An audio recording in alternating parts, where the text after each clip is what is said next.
നിയമസഭാ തെരഞ്ഞെടുപ്പ് ചൂടുപിടിക്കുമ്പോൾ കേരളത്തിലെ ഓരോ മണ്ഡലങ്ങളിലെയും വികസന നേട്ടങ്ങളും കോട്ടങ്ങളും രാഷ്ട്രീയവും ചർച്ചയാവുകയാണ്.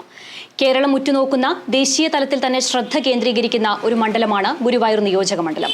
ഗുരുവായൂർ നിയോജക മണ്ഡലത്തിൽ ഇത്തവണ ഇടതുപക്ഷ ജനാധിപത്യ മുന്നണിക്ക് വേണ്ടി അംഗക്കളത്തിൽ ഇറങ്ങുന്നത് നിലവിലെ MLA കൂടിയായ ശ്രീ NK അക്ബറാണ്. ഇപ്പോൾ എന്നോടൊപ്പം അദ്ദേഹമുണ്ട്. നമസ്കാരം. ഇപ്പോൾ കഴിഞ്ഞ 5 വർഷത്തെ ഒരു ആത്മവിശ്വാസത്തിലാണോ ഇത്തവണ പ്രചരണ പ്രവർത്തനങ്ങളിൽ സജീവമായി നിൽക്കുന്നത്? 10 വർഷക്കാലത്തെ പിണറായി സർക്കാരിൻ്റെ ആത്മവിശ്വാസവും 5 വർഷക്കാലം ഗുരുവായൂർ MLA എന്ന നിലയിൽ നേടിയിട്ടുള്ള പ്രവർത്തനങ്ങളുടെ എന്താ പറയുക, അതിൻ്റെ പ്രോഗ്രസ് കാർഡുമായിട്ടാണ് ജനങ്ങളുടെ മുന്നിൽ നിൽക്കുന്നത്. ഇപ്പോൾ കഴിഞ്ഞ 5 വർഷം കൃത്യമായിട്ടുള്ള ഒരു വികസന പ്രവർത്തനങ്ങൾ ഗുരുവായൂരിൽ നടപ്പാക്കാൻ സാധിച്ചു എന്ന് പൊതുജനങ്ങൾ വിലയിരുത്തുന്നുണ്ടോ എന്ന് ചോദിച്ചാൽ ഒരു ജനപ്രതിനിധി എന്ന നിലയിൽ എന്താണ് മറുപടി? തീർച്ചയായും ഞാൻ എല്ലാ സ്ഥലങ്ങളിലും പോകുമ്പോൾ, ഇന്നലെ ഞാൻ ഗുരുവായൂരിലെ കടകമ്പോളങ്ങളിൽ കയറിയപ്പോൾ ഒരു വ്യാപാരി സുഹൃത്ത് എന്നോട് പറഞ്ഞത്, നിങ്ങളെ എങ്ങനെ കൈവിടും, മേൽപ്പാലം വന്നതോടുകൂടി നിങ്ങളെ ഞങ്ങൾ കൈവിടേണ്ടതില്ല എന്ന് തീരുമാനിച്ചു എന്നാണ്. അപ്പോൾ അത്തരത്തിലുള്ളൊരു ആത്മവിശ്വാസമുണ്ട്. തീർച്ചയായും ഇവിടെ സമാനതകളില്ലാത്ത വികസനമാണ് ഇത് നടന്നത്.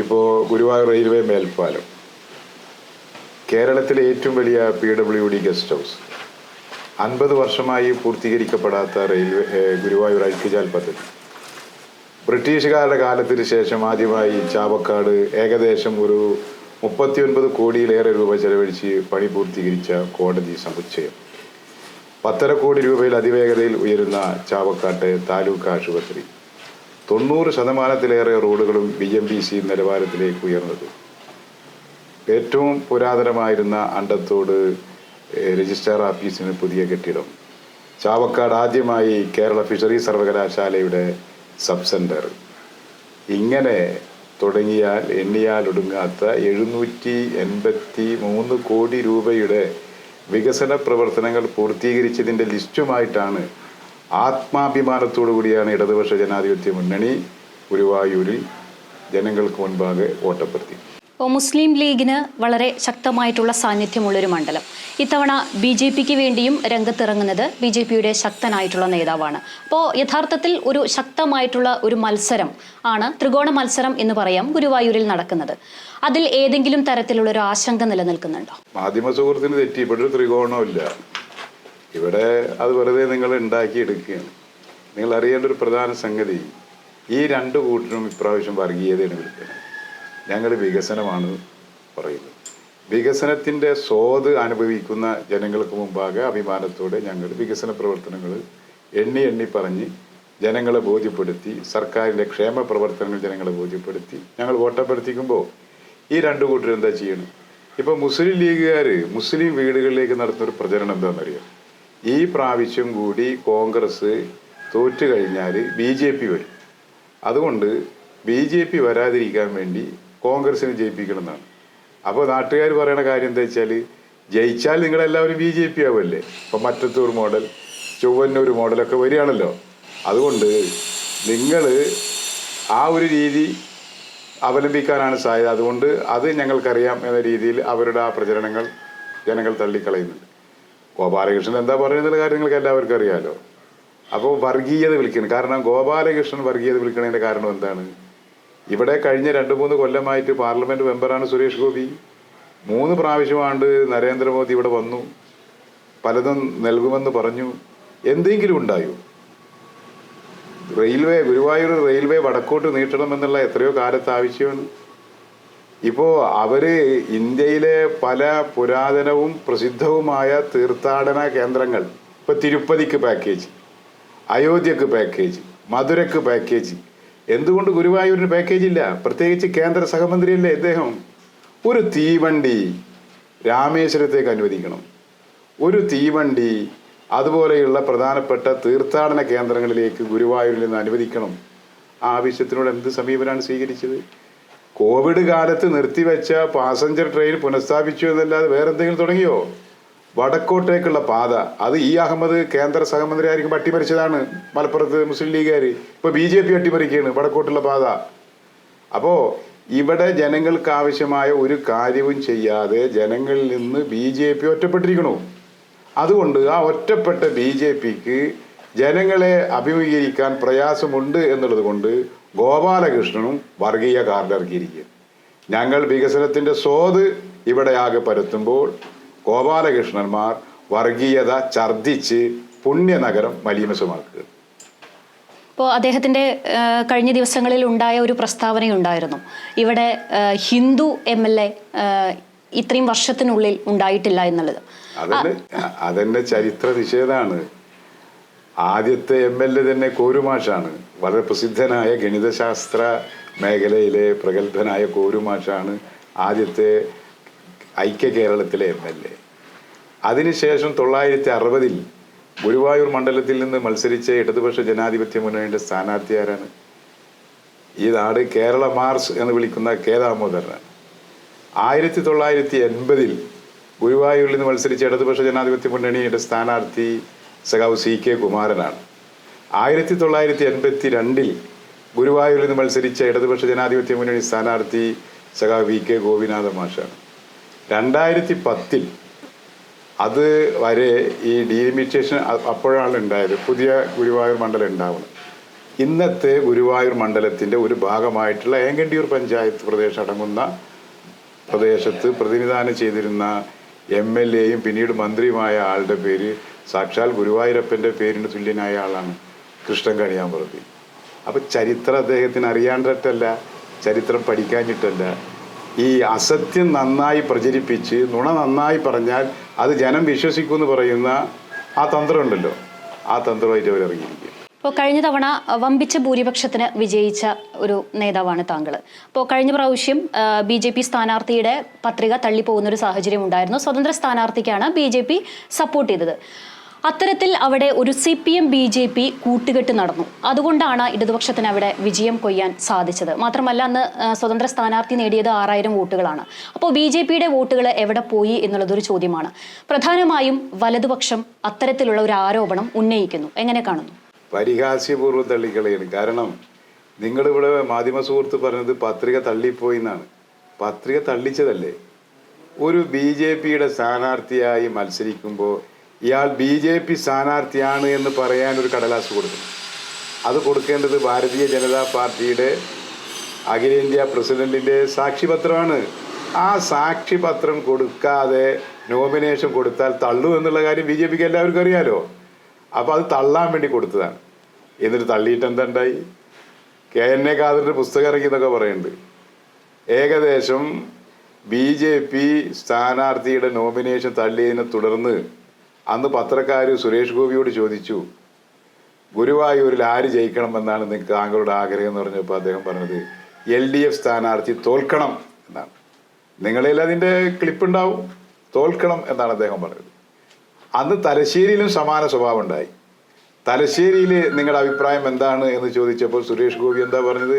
ഷംസീർ തോൽക്കണം എന്നാണ്. കൃത്യമല്ലേ അജണ്ട? ആ അജണ്ട പക്ഷേ അവരുടെ ആ അജണ്ട പ്രബുദ്ധ ഗുരുവായൂരിലെ ജനങ്ങൾ തള്ളിക്കളയാനുണ്ടായത്. മാത്രമല്ല ഇപ്പോഴത്തെ UDFൻ്റെ സ്ഥാനാർത്ഥി സംഘപരിവാരത്തിന് കൊടുക്കേണ്ടതിന് വേണ്ടിയിട്ടുള്ള വിഹിതം ചോദിച്ചതിൻ്റെ വിശദാംശങ്ങൾ ഇപ്പോൾ പുറത്തു വന്നിട്ടില്ലേ? KN ഖാദറിനോട് തന്നെ. അതൊക്കെ അങ്ങേയറ്റം ജീർണിച്ച കഥയല്ലേ? സാക്ഷാൽ ഇപ്പോഴത്തെ UDFൻ്റെ സ്ഥാനാർത്ഥി മുസ്ലിം ലീഗിൻ്റെ ചുമതലക്കാരനായിരിക്കുമ്പോഴല്ലേ ചാവക്കാട് നഗരസഭയിൽ BJPയുമായി പരസ്യമായി സഖ്യം ചേർന്ന് BJPയുടെ പ്രതിനിധിയായ തേർലി നാരായണനെ സ്റ്റാൻഡിംഗ് കമ്മിറ്റി ചെയർമാനാക്കി ശ്രീ PK അബൂബക്കർ ഹാജി മുസ്ലിം ലീഗ് നേതൃത്വം ചാവക്കാട് മുനിസിപ്പാലിറ്റി ഭരിച്ചേ? കഴിഞ്ഞ പഞ്ചായത്ത് തെരഞ്ഞെടുപ്പിനെ തുടർന്ന് കടപ്പുറം പഞ്ചായത്തിൽ സ്റ്റാൻഡിംഗ് കമ്മിറ്റിയിലേക്ക് BJPയുടെ പ്രതിനിധികളെ വോട്ട് ചെയ്ത് ജയിപ്പിച്ചതാരാ? ഞങ്ങളെ കൊണ്ട് അധികം ഒന്നും പറയിപ്പിക്കണ്ട. യഥാർത്ഥത്തിൽ കോൺഗ്രസ് BJP സഖ്യമാണോ? യഥാർത്ഥത്തിൽ അതിലുള്ളൂ. ഈ തദ്ദേശ ഭരണ തെരഞ്ഞെടുപ്പ് കഴിഞ്ഞപ്പോൾ മറ്റത്തൂർ സഖ്യവും ചൊവ്വന്നൂർ സഖ്യവും പറയണോ? ഇപ്പോൾ തദ്ദേശ തിരഞ്ഞെടുപ്പിൽ വലതുപക്ഷത്തെ സംബന്ധിച്ചിടത്തോളം ചെറിയ രീതിയിൽ ഒരു മുന്നേറ്റം ഉണ്ടാക്കാൻ കഴിഞ്ഞിട്ടുണ്ട്. നിയമസഭാ തെരഞ്ഞെടുപ്പിൽ അതുപോലൊരു മുന്നേറ്റം ഉണ്ടാകും. ഇടതുപക്ഷത്തിന് അതൊരു ആശങ്കയാകുന്നുണ്ടോ? ഇടതുപക്ഷം കഴിഞ്ഞ പ്രാവശ്യം ലഭിച്ചതിനേക്കാൾ കൂടുതൽ വോട്ട് നേടി ഗുരുവായൂർ മണ്ഡലത്തിൽ ജയിക്കും. ഇപ്പോൾ പ്രത്യേകിച്ചും ഗുരുവായൂർ ക്ഷേത്രവുമായി ബന്ധപ്പെട്ട് നടക്കുന്ന വികസന പ്രവർത്തനങ്ങളിൽ വലിയൊരു അവകാശവാദം ദേശീയ നേതൃത്വം ഉന്നയിക്കുന്നുണ്ട്. ദേശീയ തലത്തിലുള്ള പദ്ധതികളാണ് ഗുരുവായൂരിൽ നടപ്പാക്കുന്നത് എന്നാണ് അവരുടെ അവകാശവാദം. അത് എത്രത്തോളം ശരിയാണ്? ഗുരുവായൂർ റെയിൽവേ മേൽപ്പാലം ആരാ പണിത്? കിഫ്ബി ഫണ്ടാ. PWD ഗസ്റ്റ് ഹൗസ് ആരാ പണിത്? സംസ്ഥാന ഗവൺമെന്റിന്റെ കിഫ്ബി ഫണ്ടാണ്. ഗുരുവായൂരിലെ റോഡുകളെല്ലാം ഇതായി ചെയ്തത് ആരാ? എന്താണ് ഇവർ പറയുന്നത്? സാധാരണ സർക്കാർ കേന്ദ്ര സ്റ്റേറ്റ് LSCD എങ്ങനെയാണ് ഫണ്ട് വിഹിതം വെക്കാറ്? എന്നാൽ ഇപ്പം ഇവരെന്താ ചെയ്തുകൊണ്ടിരിക്കണമെന്നറിയോ? പല കേന്ദ്ര ഫണ്ടുകളിലും 20% ഉണ്ടായിരുന്നു സ്റ്റേറ്റ് വിഹിതം, ബാക്കി 80% സെൻട്രൽ ഫണ്ടാണ് ഉണ്ടാവാറുള്ളത്. ഇത് മാറ്റി ഇപ്പോൾ 40% സ്റ്റേറ്റ് ഫണ്ടും 60% സെൻട്രൽ ഫണ്ടാക്കി. ചിലയിടത്ത് 60% സ്റ്റേറ്റ് ഫണ്ടും 40% സെൻട്രൽ ഫണ്ടാക്കി. തൊഴിലുറപ്പൊക്കെ അങ്ങനെയാണ്. അപ്പോൾ പരമാവധി ഫണ്ട് വെട്ടി കുറയ്ക്കുകയാണ്. ഇപ്പോൾ കുടിവെള്ളക്ഷാമം പ്രത്യേകിച്ച് തീരദേശ മേഖല കൂടുതലുള്ള ഒരു മണ്ഡലമാണ്. ഇപ്പോഴും തീരദേശ മേഖലയിൽ ഒരു ശാശ്വതമായിട്ടുള്ള പരിഹാരം കാണാൻ സാധിച്ചിട്ടില്ല എന്നുള്ളൊരു ആരോപണം വരുന്നുണ്ട്. അത് വസ്തുതാപരമല്ല.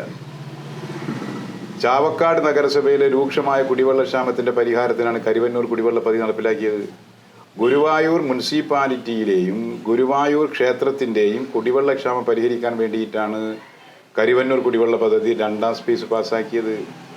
അമൃത് പദ്ധതി എന്ന് പേരിട്ട് ഇവർ പറയുന്ന പദ്ധതിയിലും സെൻട്രൽ സ്റ്റേറ്റ് ഷെയറുകളാണ് കൂടുതൽ. ഈ പറഞ്ഞ പ്രദേശങ്ങളിലെ കുടിവെള്ള പ്രശ്നത്തിന് പരിഹാരമായി. കടപ്പുറം പഞ്ചായത്തിലെയും ഒരുമനയൂരിലെയും കുടിവെള്ള പ്രശ്നം കഴിഞ്ഞ പോലെ ഇപ്പോൾ ആ പ്രശ്നം നിലനിൽക്കുന്നില്ല. കരിവന്നൂർ പദ്ധതിയുടെ ഭാഗമായി തൃത്താല കുടിവെള്ള പദ്ധതി കാര്യക്ഷമമാവുകയും ഗുരുവായൂരിന് ഇത്തരം പദ്ധതികൾ വന്നതോടുകൂടി ചാവക്കാട് നഗരസഭയിൽ ഇത്രയും പദ്ധതികൾ വന്നതോടുകൂടി പാവറട്ടി തൃത്താല പ്രോജക്റ്റുകളിൽ നിന്ന് ഈ മേഖലയിലേക്ക് കൂടുതൽ വെള്ളം എത്തിക്കുകയാണ് ഉണ്ടായത്. നാട്ടിക ശുദ്ധജല പദ്ധതിയുടെ ഭാഗമായിട്ടുള്ളതാണ് ഏങ്ങണ്ടിയൂർ പഞ്ചായത്ത്. അവിടെ ഇപ്പോൾ ഡിസ്ട്രിബ്യൂഷൻ സിസ്റ്റം കാര്യക്ഷമമായിട്ടുണ്ട്, ടാങ്ക് നിർമ്മാണം നടക്കുന്നുണ്ട്. അതുകൂടി പൂർണ്ണമാവുന്നതോടുകൂടി ശാശ്വതമായി പരിഹാരം ഉണ്ടാവും. കുടിവെള്ള പ്രശ്നത്തിന് രൂക്ഷത കൂടുകയല്ല, അത് ശമിക്കുകയാണ് ഉണ്ടായിട്ടുള്ളത്. അതുപോലെ തന്നെ ഇവിടെ കൃത്യമായിട്ട് ഒരു കായിക ക്ഷമത പ്രോത്സാഹിപ്പിക്കാനായിട്ട് കുട്ടികൾക്ക് കളിച്ച് വളരാനായിട്ട് ഒരു ഗ്രൗണ്ട് ഇല്ല എന്നുള്ളത് വളരെ വലിയൊരു അപര്യാപ്തതയായി കാണുന്നുണ്ട്.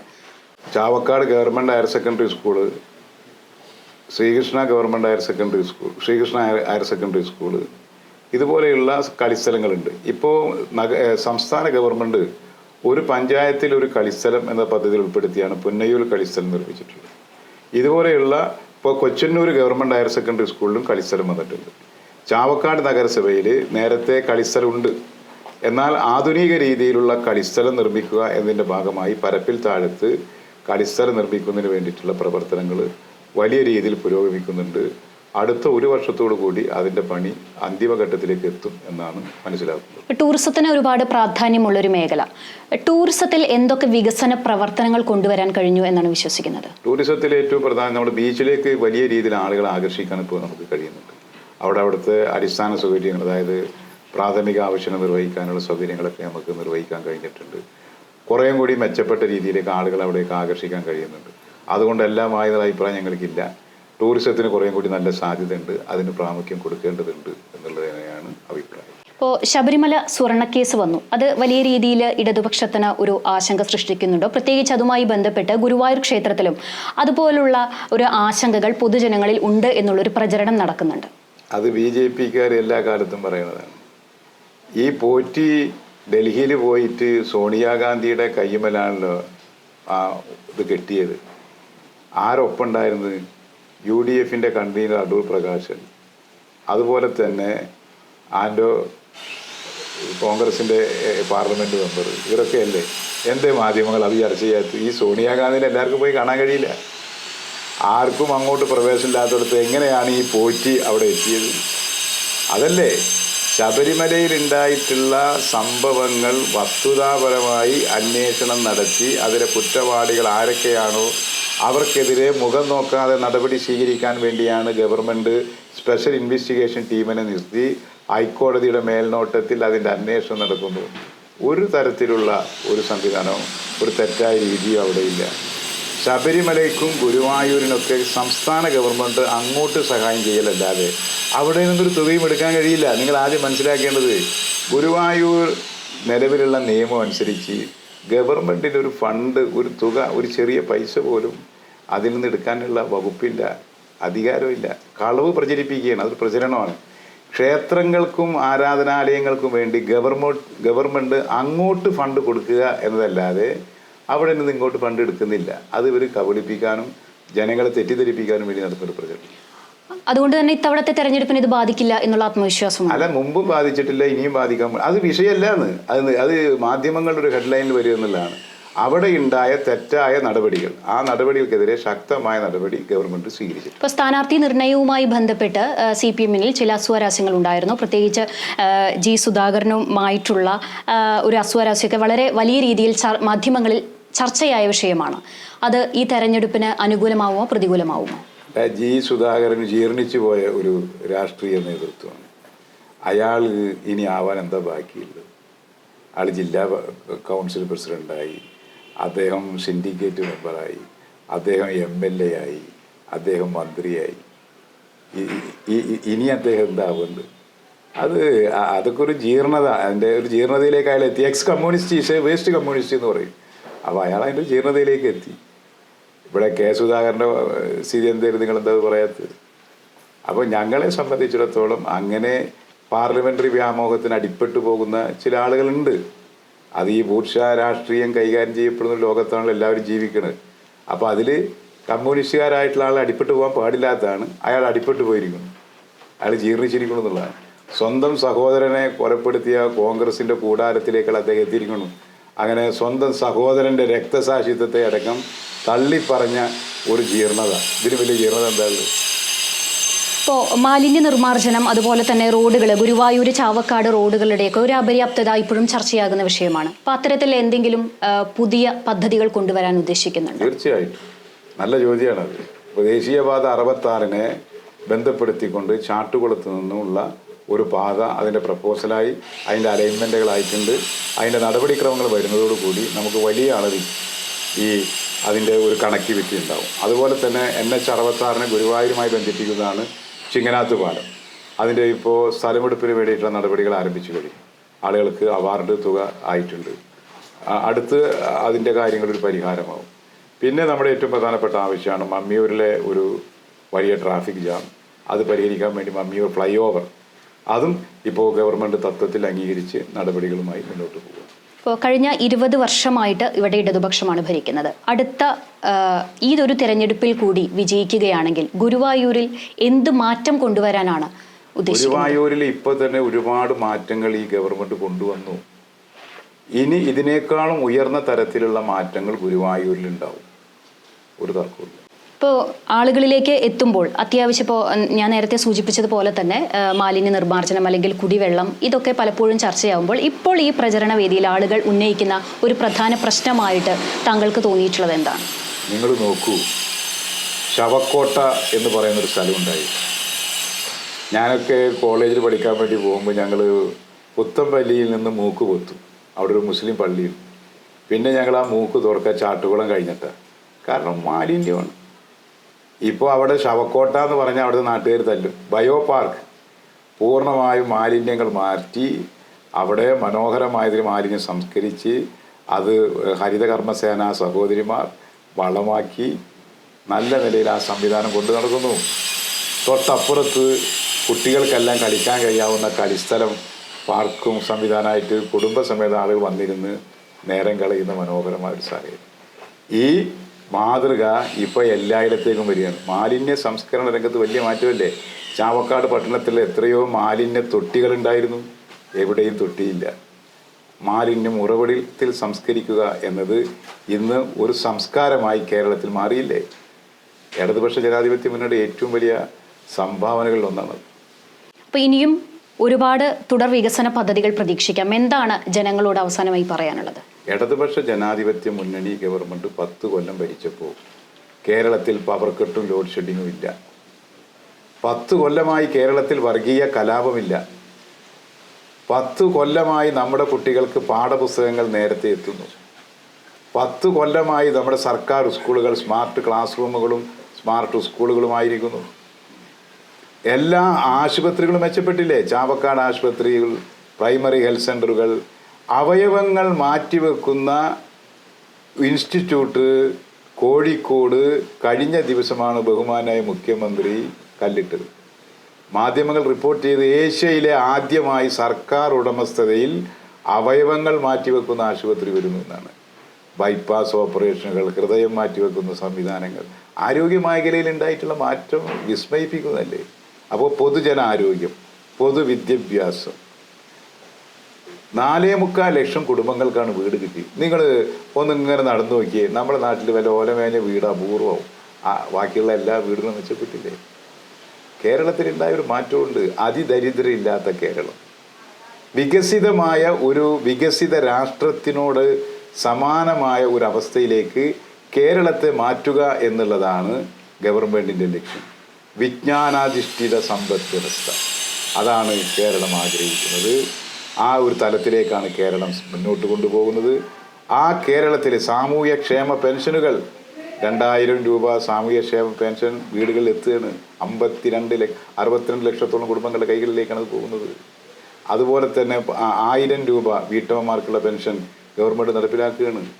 ഇതൊക്കെ കേരളത്തിലെ ജനങ്ങൾക്കറിയാം. അതുകൊണ്ട് ഈ ഗവൺമെൻറ് ഇനിയും വന്നാൽ, ദേശീയപാതയുടെ വികസനം ഇനിയും വന്നാൽ ഈ പ്രവർത്തനങ്ങൾ ഇനിയും നന്നായി മുന്നോട്ട് കൊണ്ടുപോകും. അതുകൊണ്ട് കേരളത്തിലെ ജനങ്ങൾക്കറിയാം, വികസനം നടത്തണം എന്നുണ്ടെങ്കിൽ LDF അല്ലാതെ മറ്റാരുണ്ട്? ഇത് നാട് ചോദിക്കുന്ന ചോദ്യമാണ്. എന്തായാലും പ്രചരണ പ്രവർത്തനങ്ങൾ സജീവമായിട്ട് നടക്കുകയാണ്. അതിനിടയിൽ വികസന പ്രവർത്തനങ്ങളെക്കുറിച്ച്, വികസന നേട്ടങ്ങളെക്കുറിച്ചൊക്കെ വളരെ ആത്മവിശ്വാസത്തോടു കൂടിയാണ് അദ്ദേഹത്തിൻ്റെ അഭിപ്രായങ്ങൾ പങ്കുവച്ചത്. അപ്പോൾ ഇനിയും വിജയപ്രതീക്ഷ, വിജയിക്കട്ടെ എന്ന് ആശംസിക്കുന്നു. Thank you.